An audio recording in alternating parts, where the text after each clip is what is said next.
Masih bersama kami di Presisi Siang, Polda Papua telah menahan seorang tersangka berinisial TI yang menjabat sebagai Sekretaris Daerah Kabupaten Kerom atas kasus dugaan korupsi dana bantuan sosial tahun anggaran 2018. Sebelumnya tersangka menjabat Kepala Badan Keuangan dan Aset Daerah Kerom. Unit 1 Subdit 3 Direktorat Tindak Pidana Korupsi Polda Papua menahan tersangka kasus dugaan korupsi dana bansos Trisiswanda Indra yang menjabat sebagai Sekda Kabupaten Kerom. Dana bansos diduga digunakan untuk modal usaha pada kelompok masyarakat atau perorangan sesuai dengan daftar penerima anggaran OPD BKPAD. Tahun anggaran 2018 karena sebelumnya tersangka berinisial TI menjabat Kepala Badan Keuangan dan Aset Daerah Kerom. Atas dugaan tindak pidana korupsi tersangka inisial TI menyebabkan kerugian negara sebesar 18 miliar rupiah.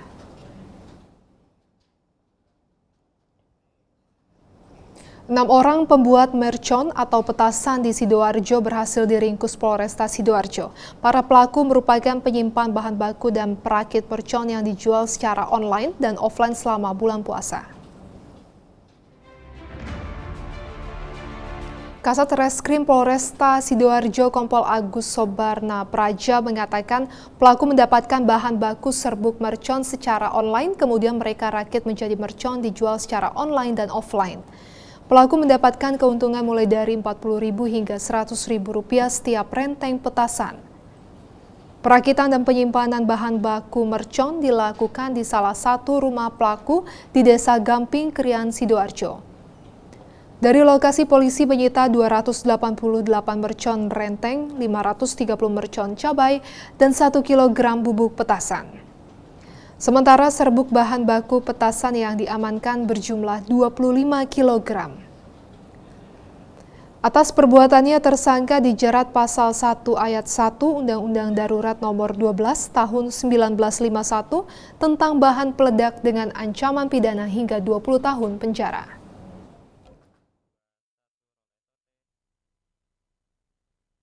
Kita berhasil mengungkap 5 laporan polisi. Ya. Dari 5 laporan polisi itu kita mendapatkan tersangka 6 orang, 4 dewasa dan 2 ABH atau anak berkonflik hukum. Seluruhnya bermodus operandi memperoleh dengan membeli dan akan menjual kembali bahan peledak tersebut untuk dibuatkan sebagai bahan baku petasan atau mercon. Yang pasti para pelaku ini sebetulnya kita kenalkan dengan ketentuan Undang-Undang Darurat Nomor 12 Tahun 1951 pada pasal 1 ayat 1 dengan ancaman hukuman tinggi-tingginya adalah 20 tahun. Polres Jember menggelar konferensi pers dari hasil pengungkapan kasus selama operasi Ketupat Semeru 2024. Kapolres Jember AKBP Bayu Pratama Gebunagi menyebut operasi tahun ini mencatat beberapa indikator keberhasilan dibandingkan dengan tahun sebelumnya, di antaranya penurunan angka kejahatan kriminal dan jumlah korban kecelakaan lalu lintas.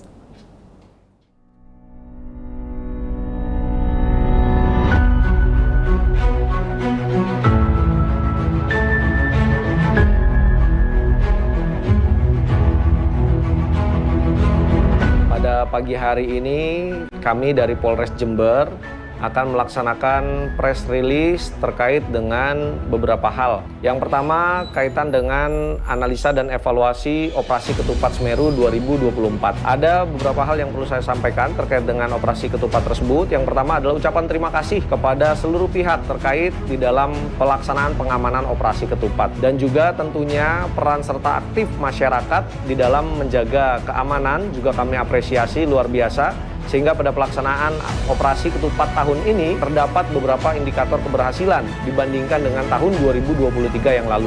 Antara lain, angka kejahatan kriminalitas turun kurang lebih 4 kasus dari 2023 78 kasus di 2024 74 kasus. Kemudian angka kecelakaan lalu lintas juga turun.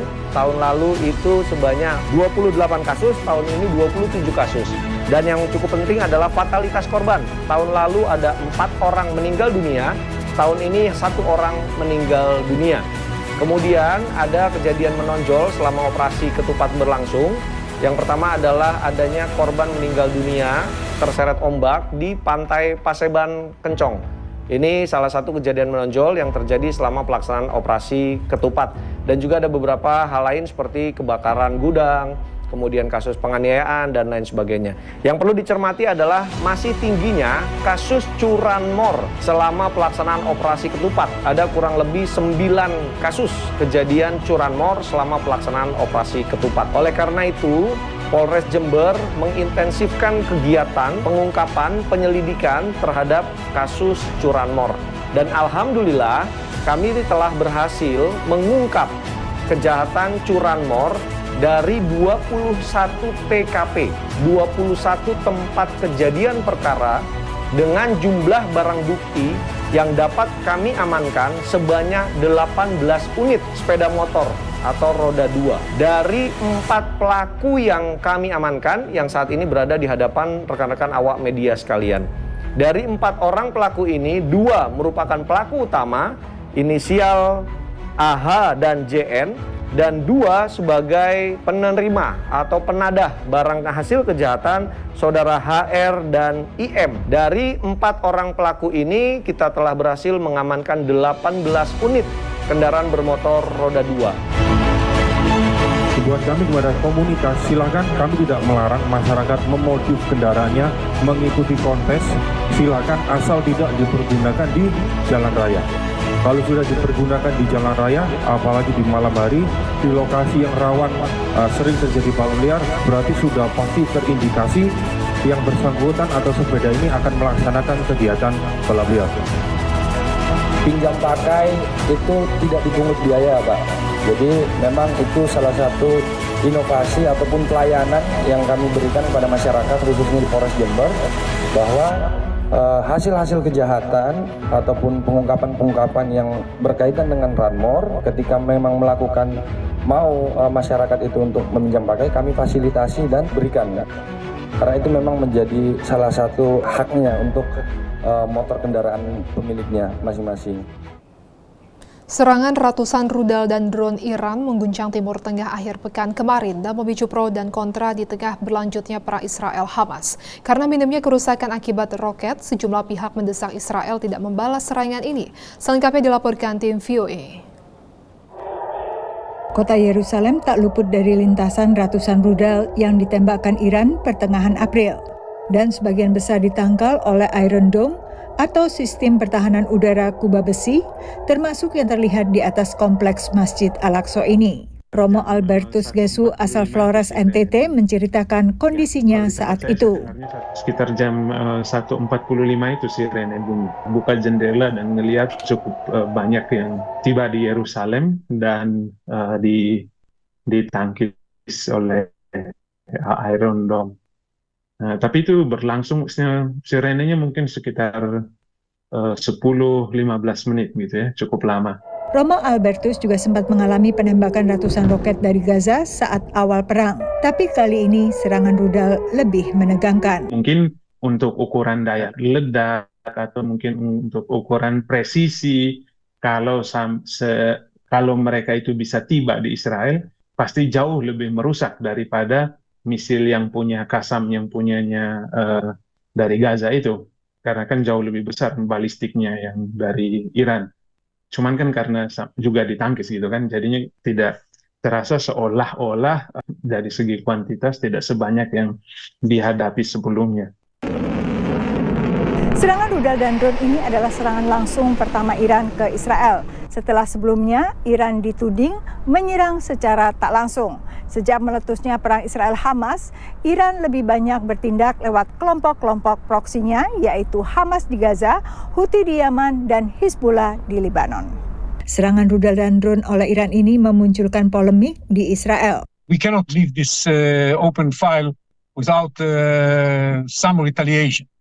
But the kind of retaliation is going to be measured in the sense that Israel doesn't want to lead to a regional war. Tapi analis lain menilai ada baiknya Israel menahan diri dan menggunakan momentum ini untuk menyatukan langkah menghadapi Iran. I'm sure Israel will be able in the future to retaliate in Iran in a different way.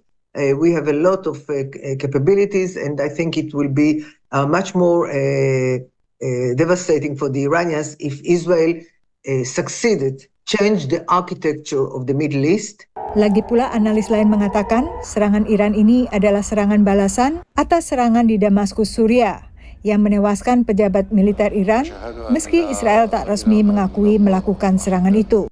If Israel expands this, if Israel carries it on, I think you're just going to see that continued isolation of Israel by the international community. Because I think most in the international community recognize what's happened.